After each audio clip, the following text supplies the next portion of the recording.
Hey everyone, Tanu Malik this side. This is parts of speech series 2। इससे पहले हमने series 1 में नाउन्स को बहुत अच्छे से की है, तो जो भी यहाँ पर न्यू सब्सक्राइबर्स हैं, प्रोनाउंस को पढ़ने से पहले नाउन्स की प्रैक्टिस जरूर करें। तो जल्दी से स्टार्ट करते हैं आज का टॉपिक प्रोनाउंस।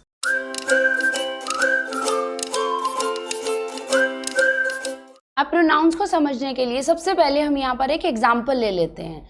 हमारे पास एक सेंटेंस है, James is absent because James is ill.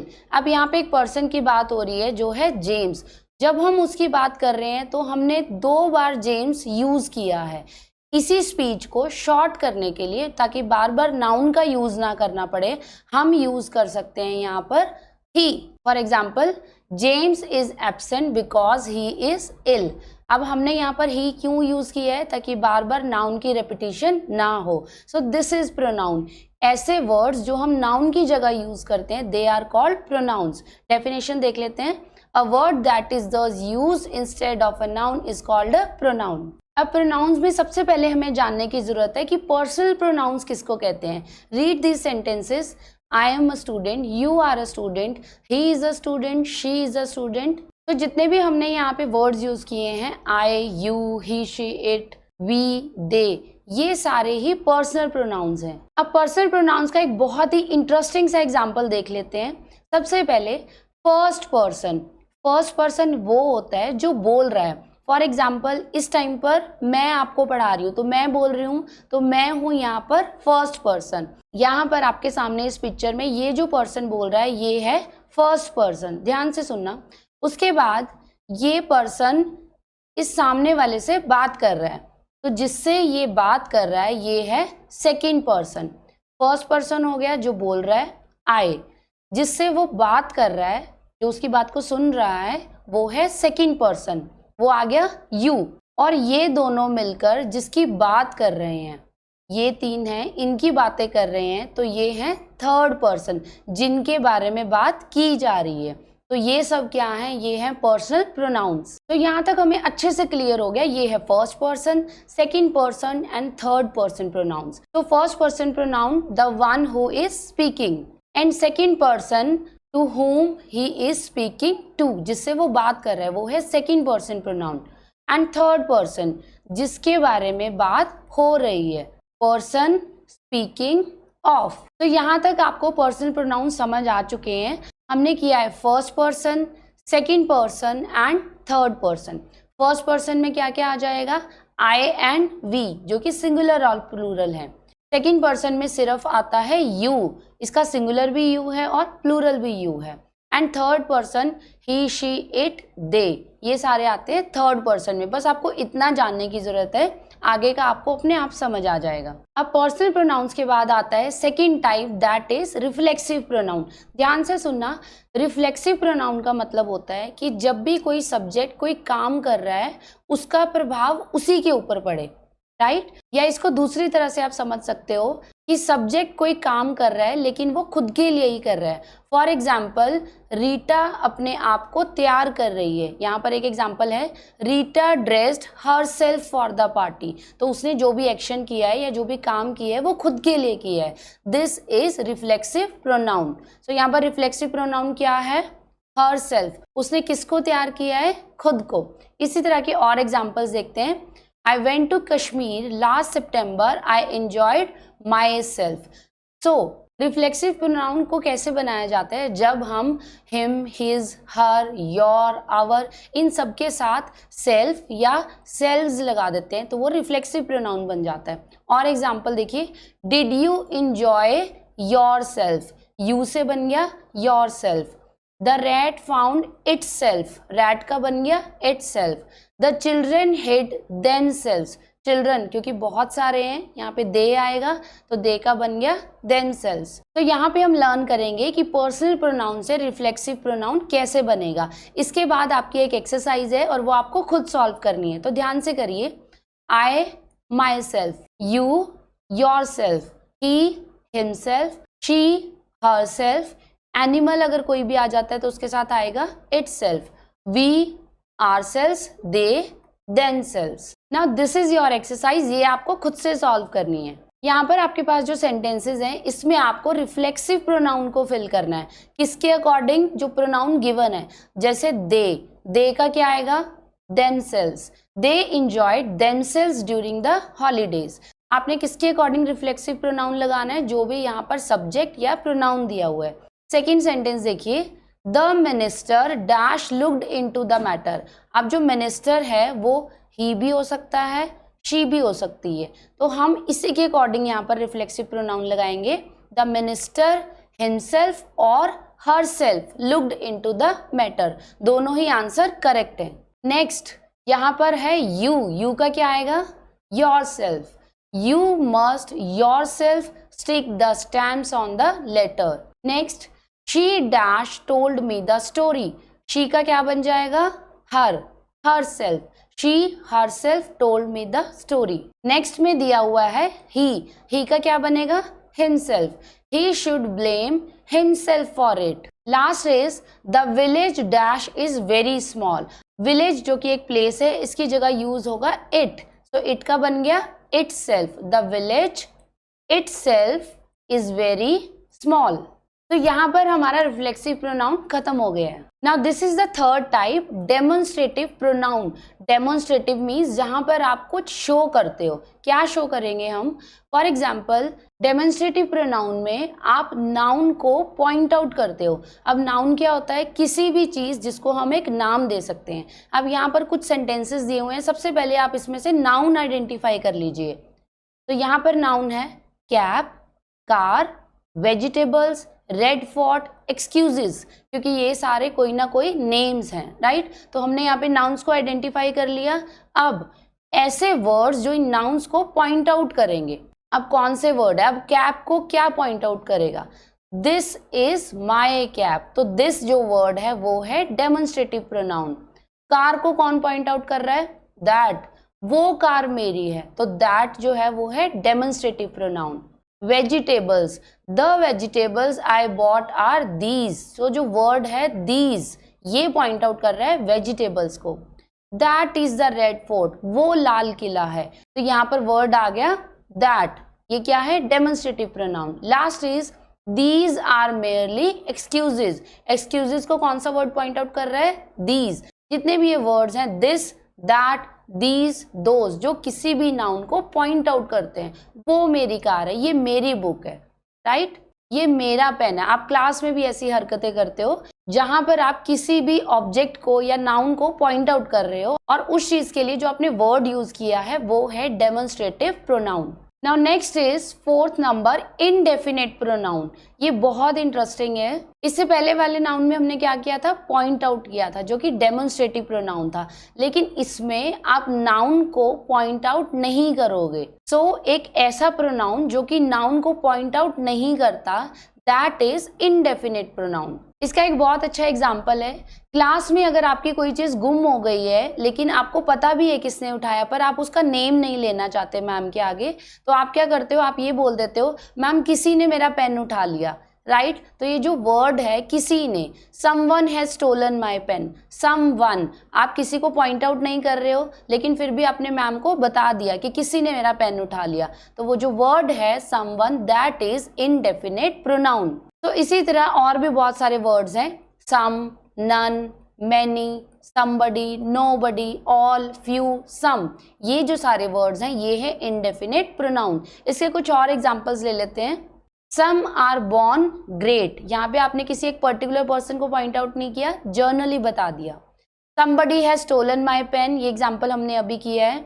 did anybody enter the room, क्या कोई रूम में आया था, तो हम किसी को पॉइंट आउट नहीं कर रहे हैं, जर्नली सबसे पूछ रहे हैं। nobody entered the room, room में कोई भी नहीं आया था। many of the passengers were killed, तो हमें नहीं पता कितने पैसेंजर्स मारे गए, हमने एक जर्नल व्यू दे दिया, many passengers were killed। या हम कह सकते हैं आई हैव सम मनी, मेरे पास कुछ पैसे हैं, कितने हैं, कम हैं, ज़्यादा हैं, वो हमें नहीं पता, हमने जर्नली बता दिया कि हमारे पास कुछ पैसे हैं। तो ऐसे वर्ड्स जो कि नाउन्स को पॉइंट आउट नहीं कर रहे हैं, दे आर इनडेफिनेट प्रोनाउंस। अब इसी से रिलेटेड आपको ये एक्सरसाइज सॉल्व करनी है। तो यहाँ पर आपको 5 सेंटेंसेस दिए गए हैं और यहाँ पर मैंने आपको 5 इनडेफिनेट प्रोनाउंस ऑलरेडी दे दिए हैं, आपने इनको सुटेबली यहाँ पर फिट करना है। तो first sentence is one should keep dash promise. यहाँ पर क्या आएगा? somebody, someone, something, once या nobody। सो यहाँ पर आएगा one should keep one's promise। Next is dash has stolen my watch. किसी ने मेरी घड़ी चुरा ली। ऐसा ही सेम एग्जाम्पल हमने पहले भी किया है। So right answer is somebody, somebody has stolen my watch। Dash came to meet me yesterday। कल मुझसे कोई मिलने आया था। तो right answer is someone, someone came to meet me yesterday। Second last, there are 20 boys in this room dash have pen except me। तो इसमें क्या आंसर आएगा? हमारे पास दो ऑप्शन बचे हैं, something and nobody। so right answer is nobody, nobody have pen except me। so last is does she know। obvious है, हमारे पास एक ही ऑप्शन बचा है, does she know something about it, does she know something about it। तो यहाँ पर हमारे indefinite pronounce भी खत्म हो गए हैं। आगे चलते हैं। तो next is distributive pronoun. Distributive pronoun का मतलब होता है कि आपके सामने जितने भी नाउन हैं जिनकी आप बात कर रहे हो, ऐसा वर्ड जो उन सबको इंडिकेट करे। फॉर एग्जाम्पल, आपके क्लास में कुछ टीचर्स आए हैं। पहला टीचर कह रहा है ये दोनों बच्चे बहुत शरारती हैं। अब पहले टीचर ने कौन सा वर्ड यूज किया? दोनों। तो कौन सा वर्ड आ गया यहाँ पर? बोथ। दूसरा टीचर वो कह रहा है ये सभी बच्चे बहुत शरारती हैं। तो उन्होंने कौन सा वर्ड यूज किया? All of them. राइट। तो ये जो वर्ड्स हैं जो उनके सामने, अब टीचर्स ने क्या किया है, उनके सामने जितने भी नाउन थे, नाउन कौन है? आप लोग, जितने बच्चे थे, टीचर्स ने उनके सामने जो नाउन थे उनके लिए जो वर्ड यूज किया है वो है डिस्ट्रीब्यूटिव प्रोनाउन। तो both, all, either, neither, each, any, ये ऐसे वर्ड्स हैं जो डिस्ट्रीब्यूटिव प्रोनाउन है। और एग्जांपल्स देखते हैं। ईच ऑफ मिस्टर शर्मा's children is hard working. Mister Sharma के जितने भी बच्चे हैं वो सभी हार्ड वर्किंग है। तो सभी को इंक्लूड कर लिया। कौन से वर्ड ने इंक्लूड किया है? ईच ने। तो ये जो वर्ड है, ये जो प्रोनाउन है, इसको हम बोलेंगे distributive pronoun. Second example, either of these boys is telling a lie। अब फॉर एग्जाम्पल किसी के सामने ये दो बॉयज खड़े हैं, तो वो क्या बोल रहे हैं? इन दोनों में से कोई एक बॉय झूठ बोल रहा है। तो either का मतलब क्या हो गया? या तो ये झूठ बोल रहा है या फिर ये झूठ बोल रहा है। Second, either of these roads leads to the hospital। दोनों में से कोई एक रोड हॉस्पिटल की तरफ जाती है। Last is neither. नाइदर का मतलब होता है कोई भी नहीं। Neither of the two girls is intelligent. इन दोनों गर्ल्स में से कोई भी इंटेलिजेंट नहीं है। ये जितने भी वर्ड्स हमने किए हैं, इन सेंटेंसेस में जितने नाउन यूज हुए हैं, ये उनको इंडिकेट कर रहे हैं। तो कौन से प्रोनाउन हो गए? ये हो गए डिस्ट्रीब्यूटिव प्रोनाउन। अब ये एक्सरसाइज आपके लिए है। यहाँ पर आपके लिए सेंटेंसेस हैं 1 2 3 4 5, लेकिन आपको वर्ड्स दिए गए हैं 1 2 3 4। तो आप इसमें से कोई भी वर्ड 2 बार यूज कर सकते हो। आपको कैसे समझ आएगा? पहले आपने पूरा सेंटेंस रीड करना है, उसके अकॉर्डिंग आपको अपने आप समझ आ जाएगा कि राइट आंसर क्या है। First sentence, dash of the students have participated in the drama act. Students यानी काफी सारे हैं। तो जहां पर काफी सारे हैं उसके लिए हम वर्ड यूज करते हैं each. Each of the students have participated in the drama act. Second sentence, I may buy dash of these 2 gifts। अब जहां पर 2 में चॉइस आ जाती है उसके लिए हम वर्ड यूज करते हैं either। I may buy either of these 2 gifts। या तो मैं ये वाला गिफ्ट बाय करूंगा या दूसरे वाला। dash of them plays well। तो यहाँ पर वर्ड आ जाएगा each of them, क्योंकि बहुत सारे लोगों की बात हो रही है। Second last, dash will be awarded with bravery award। हर किसी को ब्रेवरी अवार्ड मिलेगा। तो क्या आंसर आएगा? neither, everyone, each, either। right answer is everyone। everyone will be awarded। last is dash of you can help me in this matter। तुम में से कोई भी मुझे इस मैटर में हेल्प नहीं कर सकता। तो right answer is neither. Right. तो यहाँ पर हमारे डिस्ट्रीब्यूटिव प्रोनाउन भी खत्म हो गए हैं। Next is relative pronoun. Relative pronoun का मतलब होता है ऐसा प्रोनाउन जो 2 सेंटेंसेस को आपस में कनेक्ट करता है, जैसे कि कनेक्टर्स होते हैं, लेकिन उन दोनों को कनेक्ट करने के बाद वो अपना रिलेशन शो करता है पहले वाले नाउन के साथ। इसका एग्जाम्पल देखते हैं। सबसे पहले मैंने आपको बताया कि ये 2 सेंटेंसेस को कनेक्ट करते हैं। तो यहाँ पर देखते हैं, द मैन ये हो गया हमारा first sentence. Second sentence, is standing at the door is my uncle, ये हो गया सेकंड सेंटेंस। इन्हें कौन से वर्ड ने कनेक्ट किया हुआ है? इन्हें कनेक्ट किया हुआ है हु, इस वर्ड ने कनेक्ट किया है, तो ये कौन सा है? ये है रिलेटिव प्रोनाउन। दूसरी चीज मैंने आपको बताई, उसके बाद इन दोनों सेंटेंस को कनेक्ट करने के बाद ये वर्ड अपना रिलेशन शो करता है पहले वाले नाउन के साथ। नाउन क्या है? मैन। तो ये बता रहा है, ये जो वर्ड है ये बता रहा है ये जो आदमी खड़ा है दरवाजे पर ये मेरे अंकल हैं। तो ये जो वर्ड है इसने अपना रिलेशन बता दिया मैन के साथ, right. Next is, second sentence में कौन सा वर्ड है जो दोनों को ज्वाइन कर रहा है?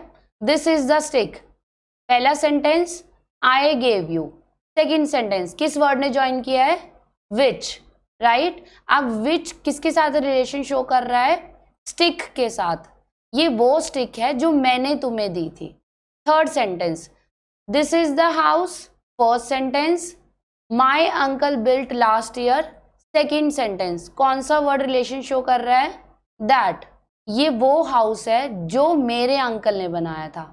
तो ऐसे वर्ड्स जो दो सेंटेंसेस को ज्वाइन भी कर रहे हैं और वो वर्ड पहले वाले नाउन के साथ अपना रिलेशन भी शो कर रहा है, राइट। जैसे क्लास में समटाइम्स आप किसी को ताना मार देते हो, ये वो पेंसिल है जो कल मैंने तुम्हें दी थी, राइट। तो ये क्या है? Relative pronoun. अब यहाँ आपके सामने कुछ सेंटेंस है, यहाँ पे आपको खुद फाइंड आउट करना है कि इसमें से रिलेटिव प्रोनाउन कौन से हैं।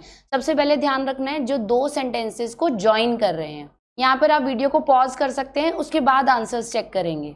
तो वर्ड्स देख लेते हैं। This is the man whom you wanted to meet. He is the boy whose father is an officer. Show me the book which I gave you yesterday. This is the child which was injured.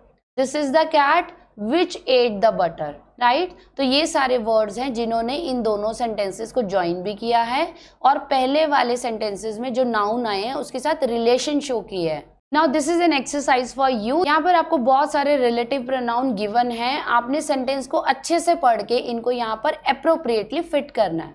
तो first sentence बहुत common है, बहुत बार आपने सुना हुआ है, God helps those dash help themselves. God उनकी help करते हैं जो अपनी हेल्प खुद करते हैं। तो यहाँ पर राइट आंसर है who help themselves. Second sentence, what is it dash makes you laugh. ऐसा क्या था जिससे तुम्हें हंसी आ गई? तो right answer is that makes you laugh. Third sentence, I do dash I से। अब ये कौन सी मूवी का डायलॉग है? राउडी राठौड़, जो कि अक्षय कुमार की लेटेस्ट मूवी थी। जो मैं बोलता हूँ वो मैं करता हूँ। आई डू व्हाट आई से। तो यहाँ पर आ जाएगा what I say. It is an ill wind dash blows nobody any good. It is an ill wind that blows nobody any good. This is the book which his sister gave him. यहाँ पर आ जाएगा which. Next sentence, they never fail dash die in great cause. So right answer is who. They never fail who die in a great cause. Second last, this is the boy dash father is a doctor. ये वो लड़का है जिसके father एक doctor है। So right answer is whose father is a doctor. Last sentence, the lady to dash I spoke is my sister. जिस lady से मैं बात कर रहा था वो मेरी सिस्टर है। The lady to whom I spoke, जिससे मैं बात कर रहा था, राइट। तो पूरी एक्सरसाइज खत्म हो गई है, अपने आंसर्स को चेक करिए। Hope you did well. तो यहाँ पर हमारा रिलेटिव प्रोनाउन भी खत्म हो गया है। Now this is our last pronoun, interrogative pronoun. ऐसा वर्ड जो हमें क्वेश्चन बनाने में हेल्प करता है या क्वेश्चन पूछने में हेल्प करता है। फॉर एग्जाम्पल, आपका नाम क्या है, आप कहाँ से आए हो, कहाँ के रहने वाले हो, आप कौन सी क्लास में पढ़ते हो। तो ये जो वर्ड हैं जो क्वेश्चंस पूछ रहे हैं, हु, हुज, हुम, व्हाट, विच, जब ये स्टार्टिंग में लग जाते हैं और एक क्वेश्चन बनाते हैं तो ये बन जाते हैं इंटेरोगेटिव प्रोनाउंस। तो इसी से रिलेटेड एग्जाम्पल्स हैं, what is your name, which is your book, who is knocking at the door, दरवाजे पर कौन खटखटा रहा है, whom did she lend the money, who is your friend, what are you looking for, where is that house। जितने भी ये words हमने use किए हैं ये सारे हैं इंटेरोगेटिव प्रोनाउंस। अब ये आपके लिए लास्ट एक्सरसाइज है, यहाँ पे आपको वर्ड्स फिट करने हैं जिससे कि ये एक क्वेश्चन बन जाए, राइट। तो first sentence is dash do you want. क्या आएगा यहाँ पे? Who do you want, what do you want, which do you want, whose, whom. Right answer is what do you want. तुम्हें क्या चाहिए. Second question, dash took my stick. मेरी stick किसने उठाई है? तो right answer is who took my stick. Third, dash gave you that knife. ये चाकू तुम्हें किसने दिया? Who gave you that knife. Second last, dash do you want to see. तुम किससे मिलना चाहते हो? Whom do you want to see.